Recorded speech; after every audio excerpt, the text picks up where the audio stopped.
In this guide, I'm going to show you exactly how to add a new location on Google Maps so others can easily find it. Let's get started. First, open the Google Maps app and zoom into the area where the missing place should be. Once you find it, long press on the exact spot to drop a pin. Now you can click on this option Add Level given over here. Now select the place, then click on Done. This step is to add location for your personal view. Now to add publicly, what you have to do is head back, click on the profile icon given at the top right, then select the option Add a missing place or Add a business.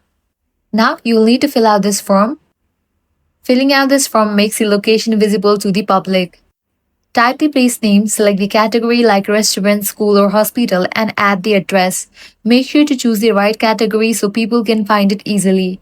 If the pin is not placed perfectly, adjust it by dragging it to the exact spot. You can also add opening hours, phone numbers, and photos.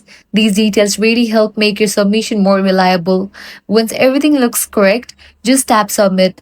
Google will review your request, and if approved, your new location will appear on the map. If you are a business owner, you can also select Add a Business from the profile menu. Fill in your business details, answer Google's questions, and complete the verification steps to get listed on Maps, and that's it. That's how you add a new location on Google Maps. If you found this video helpful, do not forget to like, share, and subscribe. Thanks for watching.